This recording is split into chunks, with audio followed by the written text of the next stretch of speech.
Good morning, everyone, and aloha. Um, my name is Glenn Tevis. I'm a county extension agent on Molokai. I've been involved in seed saving now for about 8 years intensively, trying to develop new varieties and stuff like that. So seed storage, these are kind of important. The killer of seeds is humidity. And in Hawaii, we got 60% humidity. That is not good for storing of seeds. I go to the mainland and I see my friends storing their seeds in their house because it's cold, and they can do that. They don't have to have a refrigerator.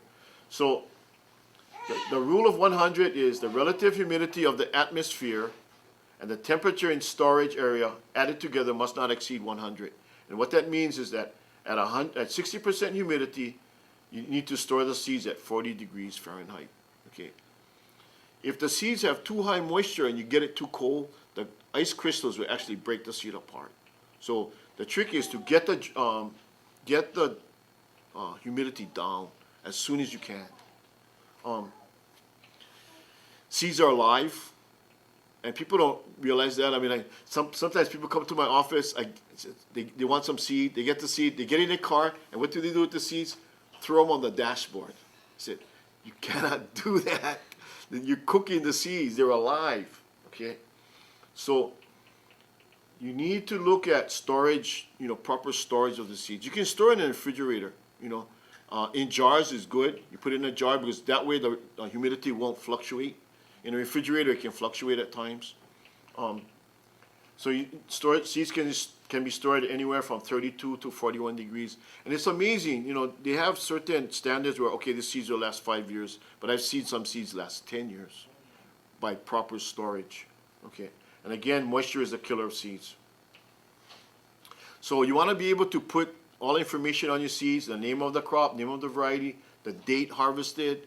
If you're doing a lot, I actually put a lot number because some batches didn't come out good, and I can just dump that batch and save the other ones, okay?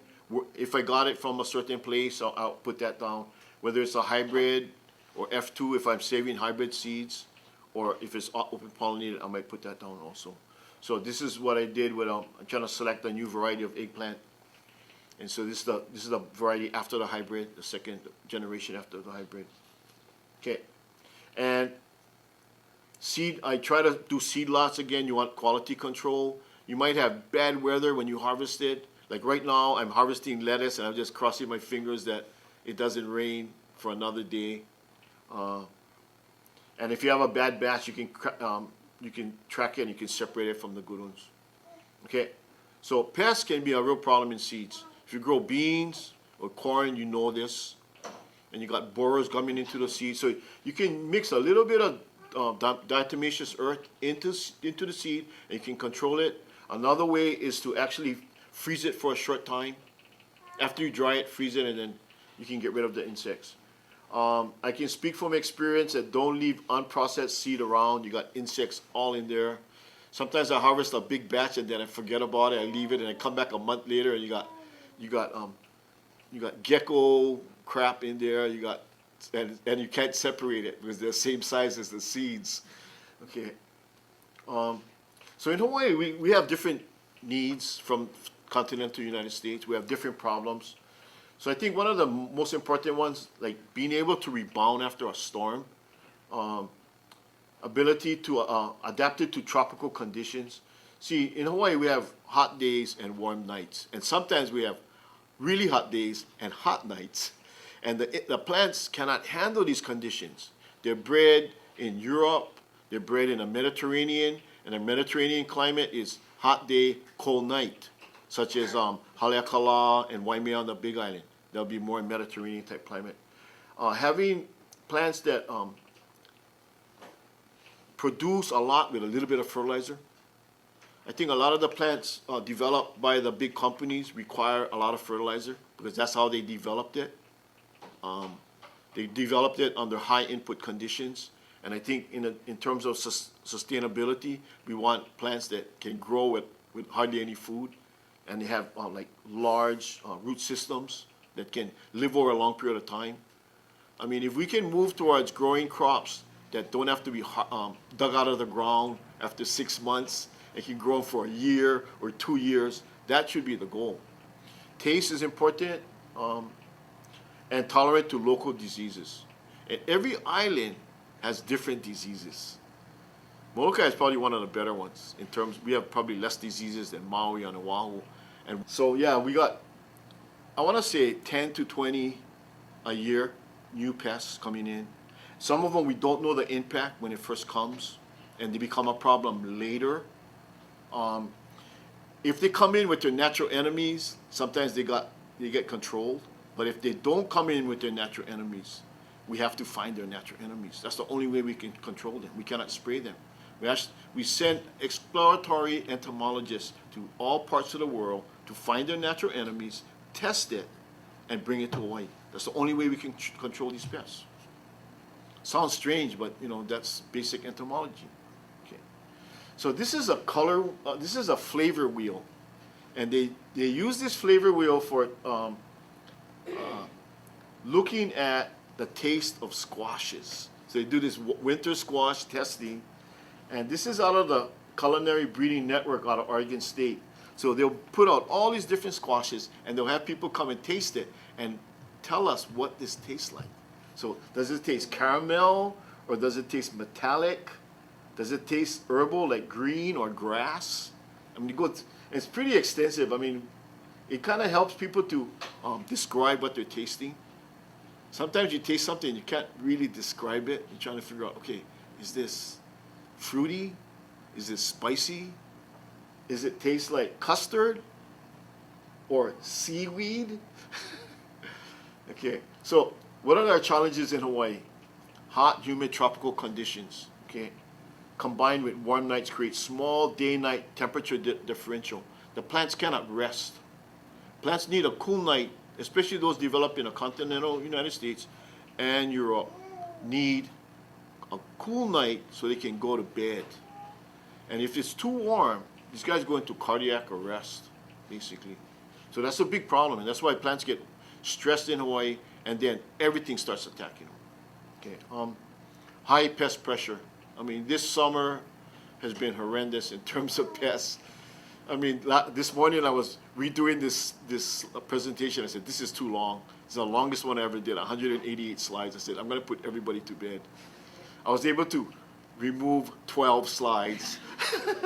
And when I was doing that, this new moth flew in. I said, oh, I haven't seen this guy before, you know. So we have varieties developed by farmers. And the university sometimes, you know, they can't really develop a whole lot of varieties. Everybody's got different priorities. I mean, now with breeding in the university, it's all high tech and doing all this stuff, and sometimes it doesn't really trickle down to the farmer in the valley, you know. So what's interesting is the eggplant Nita. So University of Hawaii had this trial, and this Nita, old man Nita, Mr. Nita from Waianae, he came to the trial and he said, your eggplants are junk. He says, my eggplants got twice as many eggplants as yours. So the next year he brought his seeds, they grew it out, and lo and behold, his variety had twice the eggplants as the UH varieties. So about 10 years after that, I bumped into him and I said, Mr. Nita, where did you find these eggplants? He goes, oh, you know that store down at East Molokai? I said, well, we only have one store at East Molokai. He said, yeah, in the garden next to the store. And I knew that this old Filipino man who was farming over there gave him the seeds. And that is the main seeds that we grow in Hawaii. That's the main breeding line we use for growing seeds in Hawaii. So you have all these seeds that are developed by farmers in Hawaii. And I don't doubt that we got stuff out there right now that farmers have that they develop. Okay, so talking about seed crops, this is a friend of mine, Alan Capular at Peace Seeds in Corvallis. And he was involved in the first organic seed company, Seeds of Change. And they were the first guys to develop, and he was one of the breeders. Really interesting guy. Graduated with a PhD at age 19 in something like atomic something or other, and just like got into this whole peace movement. He says, like, we're going to grow food, we're going to promote peace. And so his company is called Peace Seeds, and his daughter has a company called Peace Seedlings, the next generation of growers. So this is his seed building right in the middle of his yard, all different varieties of seeds. Okay, so for me, every garden is an experiment. You know, every garden I grow, we're growing some, you know, different seeds in there. So this was about 2 years ago. 2 years ago. So I was testing out ashwagandha, and in July we had 2 weekends with about 5 inches of rain.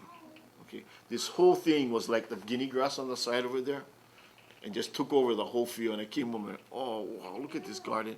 So I went in with a mower, mowed everything down, and went, oh no, the ashwagandha seeds. Luckily they were laying right on the ground, and I was able to harvest enough. And the thing grows wild. The thing grows really good in Holy Hole. Okay, eggplant. So I talked about Nita eggplant. These are some of the ones we grow in Hawaii, and the small white ones are the French white, very popular. One of my wife's favorites. She really likes that round whites. So these are some of the main varieties in Hawaii right now. Molokai Long actually came from a farmer on Molokai in Holy Hole. I don't know who that was, but university got that seeds, and that became one of the main seeds for crossing. So it made Waimanalo Long. And then Nita came from Molokai. They used Nita to cross with the other ones. And then we have 2 new ones that just came out. We're still making the seed right now, called Hamasaki and Po'omoho Long Black. And Po'omoho Long Black has resistance to this disease called bacterial wilt that gets in the ground and you can't get rid of it. So in wet areas of the state, that's a big problem. So this is a resistant variety. This is a variety, I think this is from Europe someplace, but this variety, I had 14 of these fruits on and just fell over. So on some of these varieties, you need to actually stake them and hold them up. So processing eggplant, you just chop them up, or you can split them down the center, and then ferment for a little while in a little water for a few days. Then you wash it out to remove the pulp from the seeds, and then dry the seeds, and you can dry it in silica gel more, and then pack it up, refrigerate it in a jar. Okay, so this is a Molokai heirloom that I've been passing around a lot, called Hawaiian Shallots Akakai. Makes a really good green onion, probably one of the best tasting green onions. They have small shallots. And I got another one about a year ago from a friend of mine in Pennsylvania. He bought all these seeds back from Puerto Rico before the storm. So he bought some the Puerto Rican shallots. The main difference is the Puerto Rican shallots are more rounder and they flower in the wintertime, so you can make seeds. The Hawaiian variety does not flower. So I suspect it's from a cold area of like Korea or China. And this is how we grow it for green onion. Okay, lettuce. This is a Molokai mix. I got some seeds over here. Every year it changes, but I keep on adding seeds to the mix.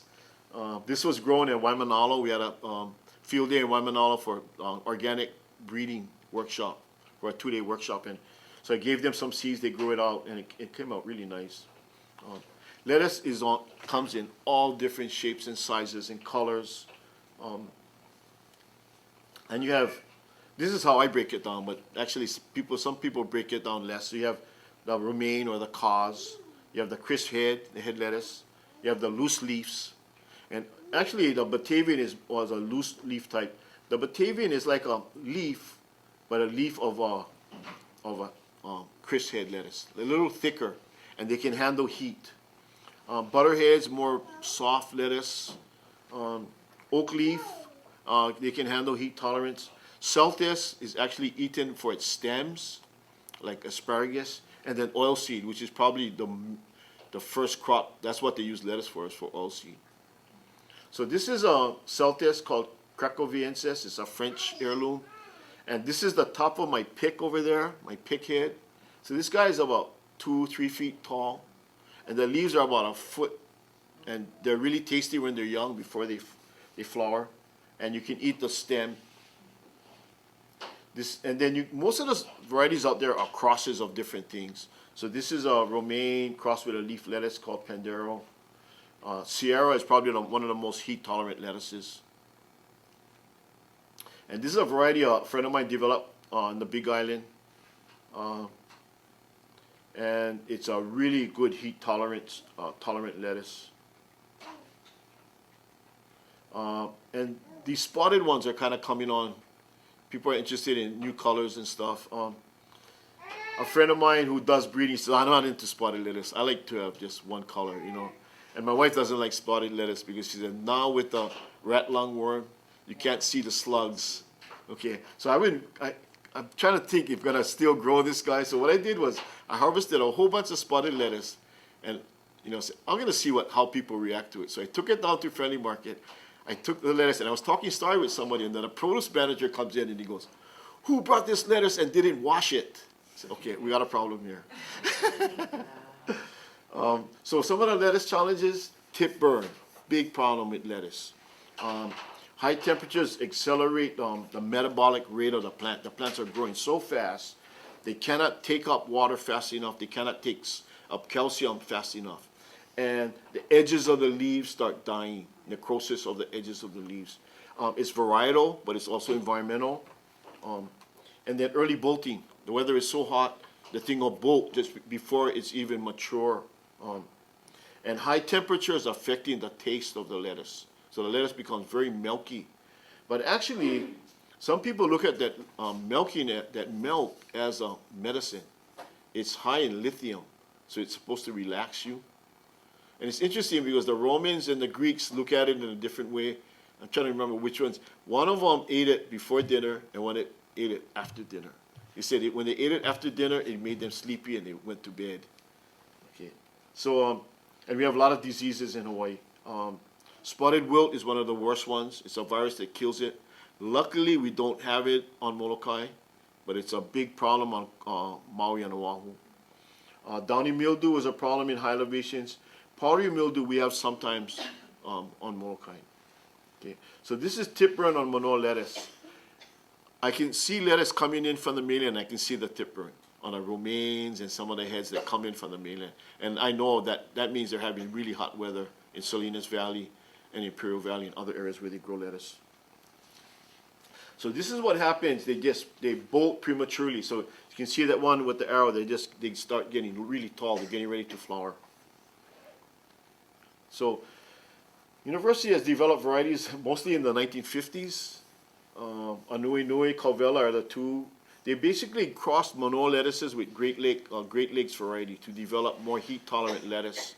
And during the 50s, a lot of the lettuce was grown, believe it or not, below University and above Waikiki. So all in that flats all along the south coast. And more recently, UH Manoa was developed for more of a heading characteristic. In the past, it was open, more open, and when you sell it on the store, it falls apart. So a lot of losses in the store. So this is Calvella, which is a sister to Anui Nui, which is a really popular lettuce on the mainland. So to the left, you can see the ones that bolted. This is a 150-foot row, and all of them look like that. And the only one that didn't bolt was Calvella. And this was in July, just the heat of the summer. Okay. So I've been involved in this Manoa leopard lettuce project. So what I did was I sent Manoa lettuce seeds to Frank Morton in Wild Garden Seeds in Philomath, Oregon, right outside of Corvallis. And he crossed it with some of his stuff, which are resistant to diseases. So Manoa been around since the mid-1800s. The variety called Green Mignonette. It's been around for a while. It's been in Hawaii for decades, and farmers just kept on selecting the best ones for their areas. So Manoa was one of the popular places for growing it, but they also grew it all down below University of Hawaii. And leopard, which is a three-way cross between Merlot, which is a dark red, and then dark green romaine, and the spotted one, flashy troutback for Phoralenculus. That's a European variety. So this is Manoa lettuce in Waimanalo. We had a field day, and we also had a field class on different things. So I had a section on lettuce. We had all these different varieties and talked about the different crosses. And this is Manoa lettuce in the store. But one of the problems is if they don't sleeve it, it kind of falls apart. You have a lot of loss. Okay. So this is Manoa leopard, and they're kind of variable. Some of them are more dark than others. And this is a cross, Manoa leopard. And they come out in all different shapes and sizes. And I've tried to select, and I've kind of given up already. I have a friend of mine on mainland that's selecting, but he's not selecting for heat tolerance. He's selecting for color and other things. So this is a trial I did in 2014. I planted 50 plants, And then the ones that show tip burn, I cut it out. The ones that bolted, I cut it out. And they ended up with seven plants. So this is how the flowers look. This is the 7 that was selected with the most heat tolerant. And then I harvest the seed. I have to dry it. And this is how the dried seed looks. In fact, this is a picture from yesterday. I had some seeds that are drying up. So you never know how good your seeds are until you test it with everybody else's seeds to see how they're doing. So I have some of actually Frank's stuff in here, not mine, but Manoa Leopard F2, Hilo Green from Russell Nagata in Hilo, UH Manoa, and then somebody found this container of seed in one of the UH refrigerators from 1977, and they opened the can and the seed was still good. And so now we call it Manoa 77. They're trying to compare it to Manoa and see if there's any difference. Probably is. And they have Manoa Leopard and you have Bronze Mignonette. So we had a field day, the farmers came, and a lot of farmers picked this large green one. And I think they did that because they're doing processing. So you want big lettuce. I actually picked the one next to it, that small guy, and the one next to that. I thought those were the 2 best ones. The small one is really characteristic of Manoa lettuce, small, compact. On the mainland, what they do is they sell single-serve lettuce at a really high price. They put a whole lettuce head in there, and that's your salad. And the other one I really like because the leaves are flat. So in Chinatown, they do wraps. They have lettuce wraps, and that would be a really good lettuce for lettuce wraps. And this is the one that I thought would be good for wraps. And then they came out all different colors. You have spotted ones. So in 2016, I grew a trial, and I was trying to separate the different types of lettuce. So the romaines and the baby lettuce, the Manoa types, the miniature heads, and this they did really good in the wintertime. And then February came, and it just started raining and raining and raining, and I lost 75% of the crop. But the remaining 25% seemed to be tolerant to the rain and the diseases that came with the rain. And so these are some of them. So this one was a miniature head. Okay. Then you had red tips. You had another miniature head with red tips. And this one, we ran a trial this summer and had all these different varieties in Waimanalo, and this was the top variety. This is one of the ones that I selected in 2014. We can do selections in trays like this. We can, okay, we're gonna do all green. We take all the greens out, we plant that. We're gonna take out all reds, and we can start like that and actually select and develop new varieties. Another group, I think we have potential. Some of them will flower in Hawaii, certain chards. And the bottom 3 are actually varieties of crops from American Indians along the east that they've grown for thousands of years. And we're just starting to catch on to them. And they seem to be better tasting than lettuce in the summertime. They do a better job. So auroch, lamb's quarters, and goosefoot was on lay. So this is mountain spinach, a chard, and this is just getting ready to flower. There's a couple people growing it on the east end. We had problems with germination, and I think because when we harvested the seed, it was raining a lot earlier, so it might have jammed up the seed. The plants got confused. Is this growing season or is this seeding season? So trying to get the germination rates up. So this is what the seeds look like, and I got some over here. This one is actually, it looks like a cross between Swiss chard and spinach, but it tastes more like a spinach. It's a better tasting. Okay, and this is auroch, and they have different colors, but this is when they're starting to see. This was last summer. So this is what I was talking about, where mustards can cross with each other. Okay, this is a cross between kale and broccoli. So you can eat the leaves like kale, and you can eat the head like broccoli. So there's some benefits to something like this. Okay, so the mustards, I'm kind of really interested in the mustards for a bunch of different reasons. One, their anti-cancer properties. They're really good greens to eat. So these are just some of them. So they're so diverse. I mean, you got head cabbage with these heads. You got Brussels sprouts with these little mini heads. You got fat leaves with fat stems, such as kai choy. You got all these different flowers like cauliflower. You got a swollen base like kohlrabis. Kohlrabis are actually really good leaves. Probably one of the best tasting of leaves of the mustard family. And then you got the large roots like radish, daikon, turnip, and rutabagas. So they call this the triangle of you. And this scientists in Japan that figured out how the mustards are related to each other. So the main three broccolis are in the corners: the Nigra, the Rapa, and the Oleracea. And the Oleracea would be all of broccoli and cauliflower. The Nigra are the black ones, and then Rapa and Napus are kind of important. I'll show that to you. Okay. So the Nigra are the black and white mustards. The Carinata, which I have some seeds over here, is a Ethiopian kale. It grows wild in Hawaii. It'll get up to about 8 feet. And it's a good plant to have in your yard. Another one of those famine food type plants. Along with sweet potato leaf, moringa, those kind of crops. So you always have them around if you need them. You can just go out there and get them. Oleracea, again, the more popular, the collard greens, and certain ones of the kale. So like the lacinatos are the European. And then the other kale, which is the Russo-Siberian, would be like the red Russian, the white Russian, and all those more common kales. And then the Rapas are the Oriental mustards. So you got pak choi, wang bok, you got daikon, ra, mizuna, and komatsuna, choy sum. Okay, so that was the heading. Okay, a friend of mine, they always come up with fancy names, and it's amazing, you come up with a fancy name and everybody wants to buy it, okay? So he said, oh, that's rapini. I said, what is rapini? Okay, this is a harvested cauliflower.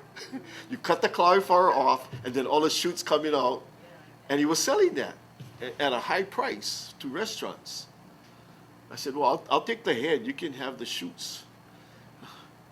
Okay, collards do really well in Hawaii. Especially on Molokai, very nutritious, good to incorporate in your foods. Pak choi, probably one of the ones that grow the best on Molokai. Very reliable, can handle the heat. We had some of our gardeners growing it, doing a really good job growing this thing. Wongbok, usually Wongbok needs cooler weather, but there's some varieties out of Taiwan that have done really well on Molokai. And this is one of them. I've been trying to save some seeds off this guy. This is a choy sum. Like this thing will flower like crazy. Kind of tricky to grow it. They like colder weather. The Southeast Asian farmers do a good job of it. I think they just plant a whole pile of it and then just cut it up when they're really young. In the mainland and in the Chinese communities, they eat the flowers. We don't do as much of eating the flowers, and we should. Okay. So this is sunga, and it's pretty much self-seeding now. It just comes out all over the field, and if it's not in the way, I let them grow. If not, I chop them up. They just start popping up all over the place, and I can use the seed for cooking. This is a really good famine food. This is so hot, the insects won't attack it. But you have to cook it, you get the mustard out, and then you eat the leaves. This is our main green in Zimbabwe. So this is how I dry them. I take them out of the field, and I put them on a tarp. And this one, actually, I didn't have enough tarp, so I was drying 3 different seeds at the same time. Kai choy, pak choy, choy sum, and sunga. And then whatever's left on the tray, I mix it together, and that's the mix. Okay. And this is the Russo-Siberian kale. There's all different colors. Some of them actually, and I should have showed that picture, they'll actually form, I have one that forms a head. It's like a red cabbage. So you eat the leaves, and then it forms this red head. So these are 2 of the one in the front, the foreground, the lacinato is probably the most popular kale you can get. It's very popular in all over the place right now. And the carinata is in the back. Not as tasty as lacinato or dinosaur.